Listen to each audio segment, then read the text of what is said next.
Welcome to the GizzVerse podcast, a podcast completely dedicated to King Gizzard and the Lizard Wizard universe, a universe that the band has created, but the fans, you, me, us, all of us, have sustained. Yep. What's up, everybody? Yep. Welcome. My name is Tommy O'Neill. I'm still Brian Cintron. Yes, you are. You will always be Brian Always Cintron and in my forever. eyes. Always and forever. What's up, everybody? Thank you for tuning in today. Hopefully, you guys listened to the last episode and the episode before and the episode before that. If you haven't, today we are going to be breaking down, discussing King Gizzard's third album release of this year, Sketches of Brunswick East, a 1 of 5 album release, a prolific year for King Gizzard in 2017. These guys are killing it so far, and Sketches was a little nerve-wracking when I started to hear that it was going to be a collaboration album with Alex Breton. Breton? Yeah. Breton. Alex Breton? I've heard it. Alex from Mild High Club, the lead singer and synth player, and kind of creator of all the songs of Mild High Club. I don't know how much the other band members bring into play necessarily, but I know Alex is their main songwriter over there in Mild High. So him coming over to King Gizzard kind of freaked me out a little bit. I was nervous about the collaboration just because I know some of my favorite parts of King Gizzard are heavy sounding, and I know Mild High, I listen to them in a different vibe. They're a chill, jazzier, a completely almost different vibe from King Gizzard. So I was a little nerve-wracked. You were more excited than I was. Yeah, that's kind of the funny part, because everything you were kind of concerned about, I was excited about. Like, I heard this was going down, I was like, wow, I didn't think something like this would happen until way down the line, if ever. You know what I mean? So I had a lot of excitement going into this album, and a lot of really high hopes coming in. Well, my high expectations were so low at that time that I everything that I feared about it actually came true, but instead of being, disappointed, I was beyond excited about the product that was produced. It was so good. All the stuff that I thought would happen, did happen, which is, they created this kind of jazzier, softer version of King Giz, clearly still influenced by King Gizzard. Clearly. It had so much Giz all over it. Giz in the face, Giz in the mouth, Giz all over their chest. Over it, Lots of Giz. But it also heavily influenced, obviously, Polygon Wannaland. I think those albums kind of go hand in hand. It's a good transition album between Murder of the Universe and Polygon Wannaland. The 16th note jazzy feel to it, where it's not stuck in that baby rhythm. It's really smooth, man. On the hi-hat, it's really nice, man. I feared, would it be too chill? But it's not. It wasn't too chill at all. The lyrics kept it dead serious. Some of the songs in here are some of the craziest lyrical songs that they've ever written. I know I said that about Polygon Wannaland, but that's why I say these albums kind of go hand in hand. It's lyrically I like that angle. I like that angle. Deep, man. It does have some similar tones. They have religious connotations to it. The end of days and a couple other parts. Tezita is a whole other darky, vibey type thing. It's a cool rhythmic track going on to it. I really enjoy it, man. I really the first verse is in particular of Tezita is one of my favorite. We'll go over that in a little bit though. Yeah. So the jazz influence I thought was amazing. The one criticism that I heard was people calling it elevator music. I heard that the majority of the time. I've been hearing that over and over again, kind of, and it's like, man, when did elevator music get such a bad rap? You know what I mean? It's like, yeah, because that elevator music is amazing. I mean, I love that elevator. If that's elevator music, where is that hotel? Because I want to be living there. You know what I'm saying? How much is rent on that elevator? Because we about to bombard that spot. Come on, man. It transports you to different places in the universe, and you're going to talk smack about it? I don't think so, buddy. That elevator music is gorgeous. Gorgeous. Yeah, it takes us on a journey through a city and a kind of a closer look at ourselves. It's a really interesting album. And you told me something about the influence of even the title of the album. Oh, yeah. So shouts out to Miles Davis. Miles Davis, the homie, old school. If pee in your pants is cool, consider me Miles Davis. Billy Madison reference, if you remember that, guys. He has an album called Sketches of Spain. That's not from our time. It's about 50 years old now, if not more. Sketches of Spain. If you guys haven't heard that, peep that out. Obviously, this album is highly motivated by that. At least it's long. There's a lot of long jazzy songs like they were back in the day, at least take a listen to the song Solia. Listen to that. It's about 12 minutes, if I remember correctly. So jam. You'll be like, okay, I can see some resemblance there. Check it out. Good stuff for sure. And Alex, obviously being a heavy jazz influence. I mean, you listen to Mile High Club. Yeah. And that is definitely a jazz band. They're a trippy, hippy-dippy jazz band. And wow, it's cool. I love the tunes that Mile High Club have produced, put out. You were blessed, I guess, enough. I had to leave the blessed. tour that I did in Florida to go see that Atlanta show when I was back there for like 2 months doing shows all over. I did not get the opportunity to go see Mile High Club, and you got to see him, which I'm so jealous in of. Orlando, Florida, nobody, for the record, if you guys don't know much about Florida or Orlando in general, people don't come here. It's like too That's far because of the south. venues. It's because the the venues are crap, but it's too far like down. So if they're on a road trip with the U.S. to go all the way down Florida and then come back up, it's kind of a pain.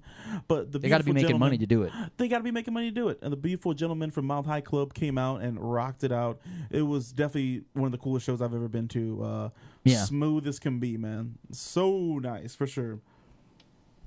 And you even got to hang out with them after the show. We hung out a little bit for sure, man. Not we're trying to keep our fanboy selves away a little bit, but we got to see them outside. We caught a mild high with them. If you're catching what I'm dropping.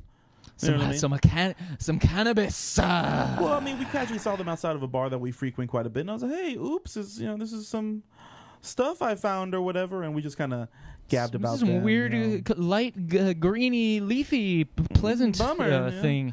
Yucky. Put it in a pipe and light it and see what happens. Oh man. So well, that's awesome, man. That was very rarely cool, do you get a chill with your band that you came to see and enjoy, and then ask them questions after a show. I mean, that's pretty sick. It was cool. We're definitely breaking their brains down a little bit, but I mean, they just got off stage. Like it was just such a rocking set, man. They kind of show. What was that? No, I was going to ask if that show, did they play anything from sketches? So. Ish. Okay, so they did a little jam of which was really funny how they introed it. It was they introed it like, yeah, this song this band from Australia covers. And I was like, oh my god, so I'm already of course losing it or whatever. Oh, this is amazing. And they played like a Rolling Stone ditty. Nice. Yeah, which is super cool. Which is of course derived from their song the Chat on Timeline. So to intro it like that and just everybody was like, "Oh shit!" It was so good. It was so good. It's a instrumental song, one of the many on the album. Just a smooth jamming, smoother than a set of bananas on a Sunday morning or whatever. What? You get it, man. Bananas can be very smooth. I don't know. All right. Well, we obviously had a lot of love and expectations going into this album, being fans of both the bands, and they did not fail those expectations on our terms. Some people were disappointed with the album, but there's a lot of haters. There's a lot of haters out there. I heard some of the reviews by other folks that maybe aren't solely dedicated to King Giz, or maybe not the biggest fans, but some music reviews, and the majority of them just complained about it being elevator music. So let's go ahead and break down the album song by song. We'll talk about each one little by little, how it bleeds into the next, and I don't know, maybe we can get it at the end of all this elevator nonsense being tossed around. So the album opens up, of course, with the self-titled Sketches of Brunswick East. It's the number one of three songs that they Sketches 1. Yeah, one of three songs that they play named this similar title, which is a different number after it. It kind of brings you in with a soft piano, a sweet little bassy part, beautiful background street ambiance noises. I love that. I love walking my dog and listening to this. Yeah, it gives you a sense of being in a lively little area, which I mean, I live in Koreatown in Los Angeles, California. So I mean, I live in a pretty lively area already. But it is cool to hear, just the random dog barks and the cars zipping by and honking horns. And the flute's just got that nice little soothing, okay, I see what's going on here. I see where you guys are taking me. Yeah, peaceful. It does have that. it's short and it's clearly like a this if we are going to call it elevator music, this is definitely an elevator bringing you to the first floor of this trippy elevator or trippy hotel rather. And the second song it gets us to is Countdown, which is deep as the abyss. Countdown, and it kind of goes back to what we've talked about before, of like how some of their happier go lucky sounding songs can hide some of like the, I don't say dark, but some like the grimmest messages in there, you know, like we're talking about Countdown, D-Day, like the end of times, which King Gizzard kind of tends to talk about quite frequently. But in this song, it's very entertaining, has a very light, very jammy feel to it for sure. Yeah, but they definitely address some grimmest topics in there, and they coming to terms with the theme of death frequents the King Gizzard verse. They definitely they put that theme in there. I think right. Somebody in that band thinks about death a lot and thinks about the end of the world and the consequences of it and what's going to happen next, and kind of the balance between life and death and the importance of staying present. I mean, it really puts those thoughts into my mind. And the lyrics are very terrifying. So not to jump into a completely different album, but we're talking about the fear of death, so to speak. One of my favorite King Gizzard lines are from Stu and Am I in Heaven of I got ideas in my brain about the end of the world that I can't even say, or that I won't even say. That's my favorite. That's so cool, man. Like, yeah, Stu's definitely on that vibe, and I feel that. Yeah, been there, brother. Been there. Haven't we all? And I think a lot of people have been there. A lot of people have. And Countdown brings us to D-Day, which is not a very complicated song. It finishes out the countdown, with an actual countdown from 11 to 1. See, I like that. Over and over again. You can hear the whispering over and over and over and over again, kind of, repeating the lines. I like it because it's that countdown sounds rhythmic, I mean, it's like musical, so if you don't, if you're listening, it's like a different with instrument no context, in the song, right? So exactly, it just feels, it's obviously it's going to be on tempo and like direct, but it has a cool sound. Yeah. I think that's dope. I definitely I kind of make it one song almost in my head. Like, separated, it doesn't make sense. You can't listen to D-Day by itself and be like, why is he counting? That doesn't make any sense. But if you listen to Countdown first, you'll know what's going on. Tezita, Tezoto, Tezita, Tezeroto, Tezita, remember. Oh my God, this song is so good, man. My second favorite song on the album. The first verse is perfect. Oh my gosh, you could not have a better verse than what this song brings you. I'm a huge fan of this song. I know you are too, amazing. Brian. Oh, it's absolutely amazing. I recall very vividly the first time hearing it in my car, which is like usually my go-to spot to listen to songs for the first time, or headphones. But just listening to that song, I remember yelling like in the middle of just like those little jammy parts, just like doo, doo, doo, doo. Like seriously, the hairs just standing. That's so good, man. I screamed alone by myself. Screamed. If I've been insane my whole life, well, now I've changed into something that sees. I love the feeling, shape-shifting ceiling. My mental projection is pink. Wow. I mean, it's so good. It's so good, man. I am such a fan of just this. This song is perfect. I can't. The way that they wrap it up, even the repetitiveness of it, it kind of makes you want to hear it. In Aramaic, an Afro-Ascetic language spoken as a mother tongue by the Amhara and other populations residing in major cities and towns of Ethiopia. That's where that word tezita comes from. Yes. It can mean a lot of different things, and they're not really 100% sure what the whole meaning of it, but it means memory, nostalgia, or longing. I guess in Ethiopia, it can be, put into different terms, so to speak. But it does sound like they're talking about the nostalgia because they do say nostalgia, and remember in there. So it does sound like they're trying to. That's 100% accurate, I think. And it comes down to Joey's like love of Ethiopian jazz and stuff like that, because it's over there. It's a pretty common term.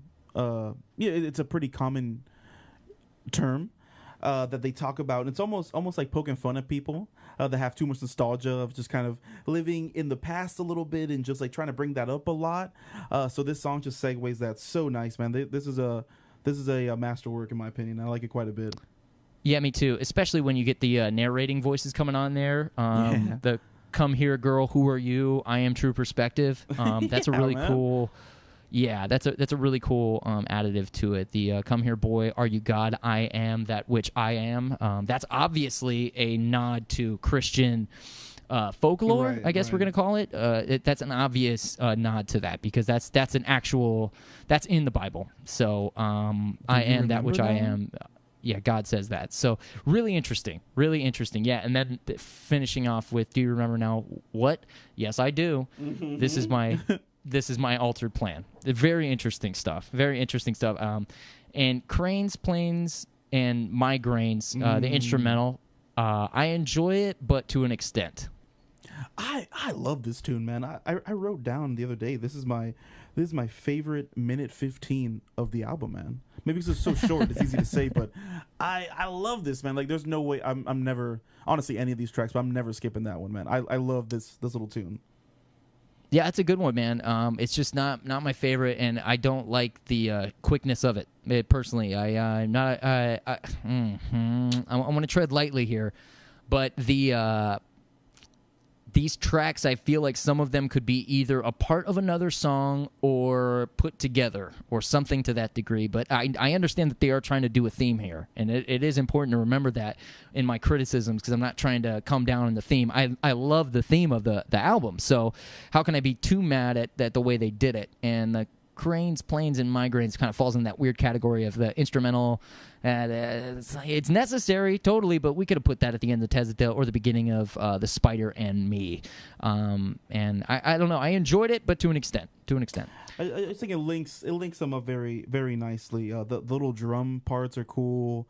I like that tune. And it doesn't hurt that it leads up to my favorite track on the album, being Spider and Me, my friend. I was excited to talk to you about this. Obviously, spider is a metaphor for something. Maybe all creatures he has love for. But right. I was reading some comments. People were suggesting that he was in love with a spider and saying that he can love an animal even because it's made up of the same things. He's made from the same cloth, is what he says in the song. Dude, but I love made that, it from man. the same I think things. it's so cool. Right, and I don't think it's a romantic love. I think it's just a overall appreciation for life, kind of like Yoda loves the everything.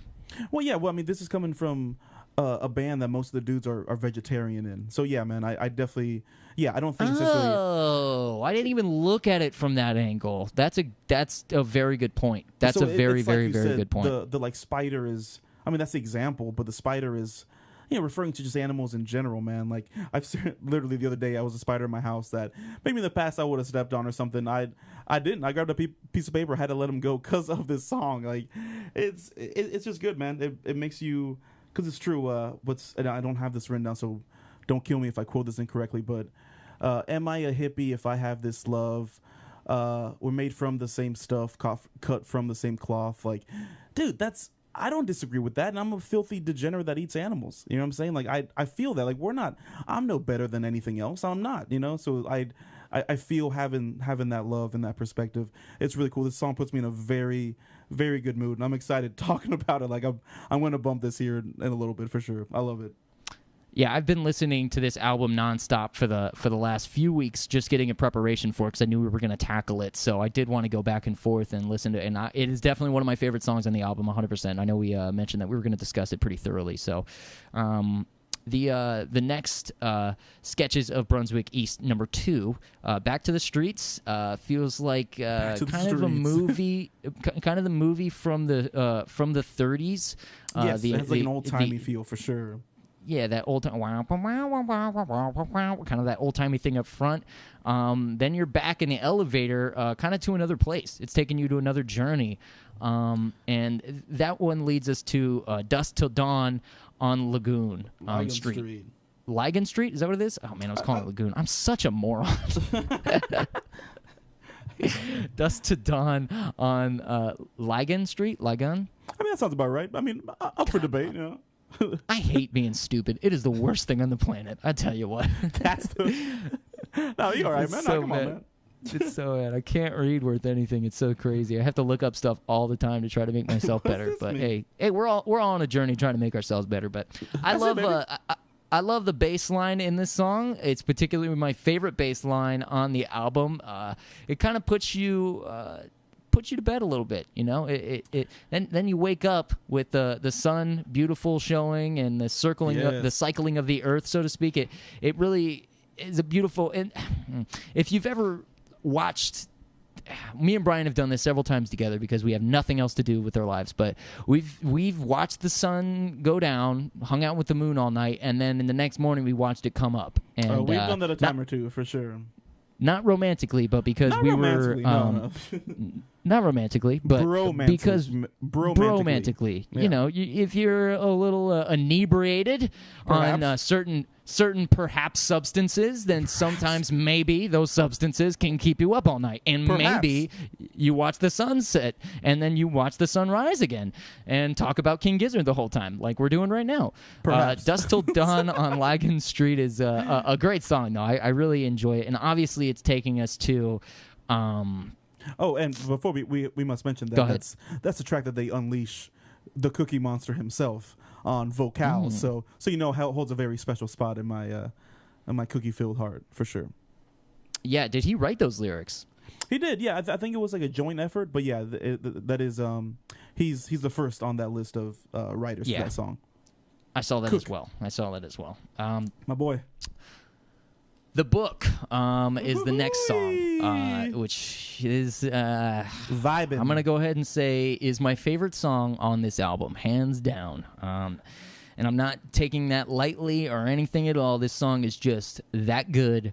I don't know what it is about the religious contents of these songs that I enjoy so much, but holy crap, man. I love hearing about how maniacal a sentient being can be, kind of. And it's such a creepy, eerie, terrifying song almost. You know, the song lyrics tell the story of a fantastical religious individual who believes that his religious scripture contains a set of violent and harmful tasks to be carried out upon, you know, people who don't agree with a particular ideology. And we're living in a world where that's happening. Yeah, the book, so to speak. And it even, you know, calls out some religious texts, possibly in the Christian Bible. I'm going to say definitely the early, the First Testament. If this is a nod to any type of Christian God, it is the First Testament God. You know, the scary God, not the fun-loving,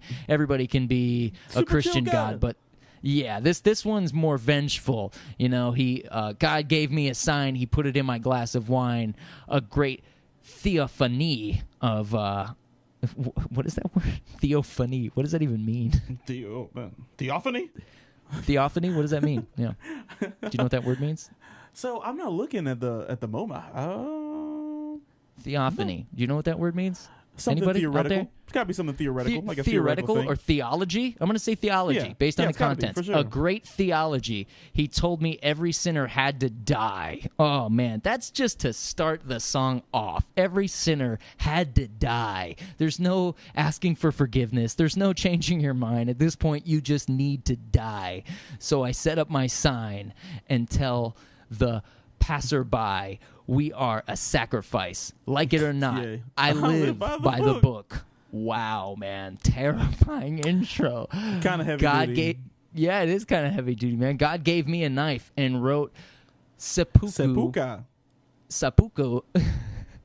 Underlined godly suicide. Oh man, this is where we get crazy, man. He told me everyone will die, so judge me by the page, but not by my cover.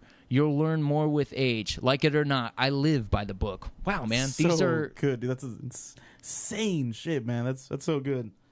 It really gives you kind of a mindset of where Stu's at when he's writing this stuff, you know? It's like, dude, because he's almost directly quoting from Bibles, it makes it very interesting. His arguments, if they are arguments at all, but his points or, thoughts on this stuff, it comes through pretty clear to me on, what I interpret from it is that he's calling out the fallacies of religion and using it in his art by not promoting it even. It's pretty interesting. Like he's calling out the hypocrisy within it, Right. I like where he's at, that it's not necessarily calling out a certain one either. It's not like aiming like blank at this one, like using the word seppuku, like that's something that the samurais would do. That's if the samurais like disgrace themselves or their masters, they would kill themselves, and that's what that was called, was like seppuku. You know what I mean? So and also calling it the book, right? The book, and also calling it the book is very vague, and just vague enough for us to question what is he talking about, who is he talking about, and also, you could make the argument that it's just an ominous being that he continually refers to in the albums, because he calls this guy. It's not the first time that this God character has reached out to a human in one of their albums and told him some terrifying shit and tried to get him to fucking kill somebody. It's crazy. yeah, that's wild. Which brings us to the journey to hell. After he's murdering all these sinners and killing yourself, you journey down to hell. I love the synth. The bass line's cool. It ends, more to the back into the happy elevator music, but for the most part, it is like kind of a crazy tune, man. Crazy tune. This is the one I definitely get the most backlash if it comes on at work. The customer's looking at me crazy. My manager's looking at me a little crazy. It's just really? It's a little. Oh, absolutely, man. It's got it's a little abrasive as it's meant to be. Obviously, it reminds me a lot of Whodunit on Skip Tracing. Like, it's just like a lot of just like, like where everything else is jazzy, then all of a sudden this comes in. It's just like, oh, what is this little side note? I like it though. It kind of keeps you on your toes. It's like the elevator's for me, really, it's a tail. The elevator's really freaking out. The elevator's going to room 1408. You know what I mean? It's getting dude, no doubt, getting spooky. 100%, man. And it goes with the tale from Dusk to Dawn, the book, and Journey to Hell just seems right. It seems right after it. You need to put that. I like it. I like it a lot. I can understand. I could definitely agree that it's one of those songs where if you're not a fan of King Gizzard, you're not going to enjoy it as much. But by any means, it's still a good tune. I enjoy it, and it's totally awesome. necessary Cool. for the album. Rolling Stoned is next. We did talk about that a good amount already, so we're not going to spend too much time on it, but it is the only song that Alex has played live instrumentally with King Gizzard. We know that for sure, 100%. There's been video of it, and there's also been some... and I think, quite some time ago, Stu came out and played flute on this little like jam for this with Mile High Club. So that must have been a super cool show to be at. I bet. And there has been some, videos of the band playing, King Gizzard playing with other bands like the Babe Rainbow I was talking to you about. Yeah. I've seen them live, and they're a fun band. We'll be dedicating a whole podcast episode just for them, and also some other bands in the future as well, so we can talk about more of that stuff. Instrumentally, Rolling Stone is dope. It's weirdly relaxing. It's kind of creepily relaxing to listen to because it's a slightly unsettling, the flute in the background, but it is weirdly relaxing. It can definitely put you in a good sleepy mood. Yeah. You Can Be Your Silhouette is a dope song. Man. What a banger. So pretty. I think it's about meditation and being self-aware. It's so deep. It's chill. Simultaneous. I like that. Yeah. In my opinion, it is very much about self-awareness. Even the lyrics kind of insinuate that a little bit, but it's such a good song, man. I definitely vibe with it a whole bunch. I like the verses. They're just two of them. Oh, I'm sorry, there's three verses, but they're good, man. They say what they need to say, and then they get you out of there. When you make time to clear the cobwebs of your mind, you may find yourself unwind. When all the ticking stops dead, you may find your time instead. and you can be your silhouette. I like that concept of doing self-analysis is really important I love that. for an artist. I think it's really important for anybody creating something to be self-aware of what you're creating and how you're creating it and where it's going, how it's being perceived. And I really like that King Gizzard shows that in their music, but also isn't afraid to discuss the terrifying aspects of it as well. And in a world where meditation is slowly but surely being, taken seriously, I definitely think it's neat to hear this kind of rendition of it, so to speak. Yeah, I agree. I even like the line, "You can't sell your gloom to me," because I feel like I feel that heavy duty, man. Like, don't come at me with your negativeness, because I don't got time for it, man. No, I got my own shit going on in this brain. Well, people mask their darkness with like a moral thing. They'll throw like a moral aspect at you and make you feel bad unless you like feel for their cause, or if you're not 100% with them and what they're doing. It's like, man, we're all trying to clear our own minds and do our own things and become a better person ourselves. And truly only then can you really go out into the world and help other people, is when you're done helping yourself. And I mean, it's true, man. It's really tough to go out there and I don't know I don't know how else to say that, but meditation is really important, and I'm glad that they put it into a song. And to be self-aware, I'm really a big proponent of that. And sometimes I can be a little too hard on myself, a little negative. Brian, you know that, but it is important. Yeah, it is important to be aware of yourself, though, and aware of your limitations, so that way you can work on them. And so they're not limitations anymore. You're using them as a strength. So I like I like how this song did that. And that leads us to the outro elevator music, sketches of Brunswick East 3. Your life is a balance of life. Death is a metaphor for silhouette, I think, and the sketches, it really taps a lot of death in there, and not necessarily scary stuff, but just enough to give you a glimpse into some of the serious thoughts that are important to have with yourself from time to time. So I think this album is one of those albums that you put on your headphones, you take a cigarette or a cannabis joint and you smoke it outside, and you think about it. You do some inner thinking on yourself. Yes, the best. Spend a month there one night, man. Been there. Yeah, been there, done that. This album does a very good job of that, for sure.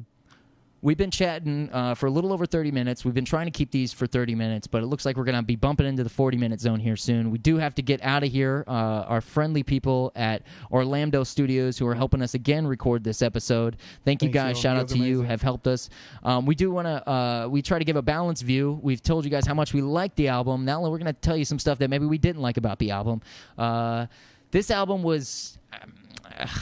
oh, man, at least tied for last place so far as my least favorite album of this year's release for 2017. It is my least favorite album. When you say like that, I just don't like that, man. Like I know, but I got to stick by my guns. I know. I got to stick by my guns.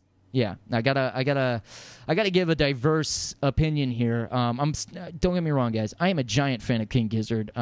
When I first heard this album, my third eye was not open; it was shut tight, and I listened to it. I enjoyed it, but not to the degree that I enjoyed some of the other songs, or some of the other albums. Microtonal Flying Banana was definitely a expectation meter for me, and it put the band at a point where I was like, okay, what is coming up next? And the albums to precede that were amazing. And Sketches, it just not fell flat by any means, but just didn't get me off my chair. In fact, it did the opposite. It made me sit down and biombo for a little while, and I had to kind of think and reflect on stuff. For me, there's not enough lyrics. It was very reminiscent of Quarters, how they had a lot of jammy jams, but not enough singy sings on there. A little slower, like I mentioned. Stays kind of stagnant on some parts. No build up and come down, and bringing back up again, and then build back. None of that. It's just pretty straightforward. There's some songs that pick you up and have a different rhythm part to it, but not really. If you listen to kind of the tempo of everything and also the note basis of everything, it's similar. They're kind of similar. And I know it's a concept album, but I was hoping for a rockin' jam on there, but again, I don't know if that's a fair criticism because it's a pretty slow album, so it might not fit there. They might have had a song that they didn't add in there that we might hear on this upcoming album that just didn't fit in there. It's a little rockier maybe, but it is my least favorite possibly of the 4 released this year, and I cringe saying that. I cringe because I love the album so much, but it is a fact. Okay, I see where you're coming from. I'm coming from the angle where, like, I throw it up in the air if this is my favorite album of the year. So, but I mean, I do that with literally all of them, all of the ones that came out this year. So to stay away from, stay away from loving it too much, I would say my one critique from the album would be I wish there was more Ambrose, man. I would have loved to have heard him sing on a full track. That is my critique. Like his voice is so amazing, man. They could have done a real cool jazzy, like folky kind of track on this that I feel like they kind of missed out on that one. Yeah, and I mean, definitely Ethiopian jazz influence on this album. There was definitely some, like you mentioned, so you do have the rhythm of Tezita. That, man, definitely could have made Ambrose sound really cool, man. That would have been a dope song for him to sing. I agree with you. I would have definitely enjoyed to hear him on that. But overall, Brian, how would you place this, man? Where's this going in your Giz catalog? Man, I'm like, you mean just this year or just in general? However you want to put it, baby. It's our podcast. Man, we do shit our way here. Please, man. We do as we please, damn it. So for the year, I feel like my vote, if you ask me what the best King Gizzard album is of the year, my vote would kind of be Flying Microtonal. Just because of the influence. It's like it's just that was a big one for them, man. I mean, banger after banger. Rattlesnake, Sleep Drifter. Like, dude, it's just banger after banger on that song. Where I feel like some of the other albums weren't geared towards bangers. You know what I mean? Like, this Sketches wasn't. I mean, they're on there, but it wasn't geared to have like a real super standout track. Same as like Polygon Wannaland. There's no, you know what I mean? Man, I don't know. It's right up there for me. Maybe like 2. Maybe. But you ask me again tomorrow. Ask me the next podcast. See what I say because it's gonna be different. So we'll see. Right. All right, and like we were saying, or like I was saying rather, I do think that this one goes hand in hand with Polygon. So, not that they're one and the same, but they do walk into each other, and I think that's groovy. I like it. So, all right, man, we do need to get out of here. Let's hit some sponsors real quick. Thank you guys so much, first off, for listening to the show. Let us know what you thought. If there's any corrections that you want us to toss in for the next episode, we will gladly do that. Go ahead and message us, and we'll get back to you on that, either in the message board or live on the podcast. Whatever one we deem fit. All right? It's gonna happen. Yeah, it's gonna happen. All right. First off, our major sponsor that we do want to give a shout out to, again, Orlando Studios, for hooking us up with the correct sound gear, place, location. Beautiful the little MP3s. room that I'm sitting in right now that I love. It's very cool. I might see if I can move in. Yeah, very for cool. letting us take up their time. Really appreciate it because they have to be there to set up the equipment for us and do all that stuff. So thank you so much, Jackie and Mickey. You guys are so fucking amazing, and I love you so much. Orlando Studios for all your podcasting needs. Check out their podcast. They got a slew of podcasts you can check out underneath their label. Also, a big shout out to Mikey Picks, my man Mikey Bear McGrath. You got it, buddy. I told you, buddy, can follow I'm him gonna shout you out all the time, brother. On Instagram, Mikey Bear McGrath, Facebook. Look at his stuff. Buy some of his art. He's got some of the coolest paintings I've literally ever seen. This guy's an incredible talent. Check him out.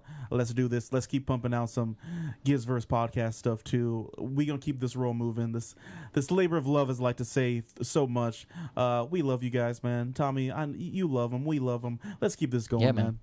The Heck fun yeah, don't dude. stop. Heck yeah. So check out Mikey Bear McGrath at Instagram. Also, you guys could check all of our media outlets on Instagram at GizzVerse Podcast. On Facebook, you can check it out at the GizzVerse Podcast. YouTube, same deal. SoundCloud, same deal. You can go to our website, www.tommyoneal.net /GizzVerse Podcast to check us out there as well. Please share, subscribe, like, share, do all that stuff, guys. If you enjoyed this podcast, please let other Giz fans know. There's no other better way to get the word out than through you guys. We're going to be sharing it, but we'd really appreciate the help and as much as possible. If not, if you just like it and just want to listen to it, that's all the effort you want to put, well, that's fine. That's cool too, guys. That's just enough. That's just enough. But for those other people that want to go a couple extra steps, we'd appreciate that as well. We got some cool stuff coming up in the future. We're going to be talking about Murder of the Universe is the next album we're going to be covering most likely. We might mix it up. Who knows? We got a lot of time in between now and 2 weeks from now. Psych, there's not a lot of time. So we're going to make a decision and do all that stuff. But thank you guys so much for listening to another episode of the GizzVerse podcast. Really appreciate all you guys' messages. Feel free to link to us, comment, talk to us, whatever you guys got to do, whatever you feel like you want to do. We appreciate all the kind of interaction.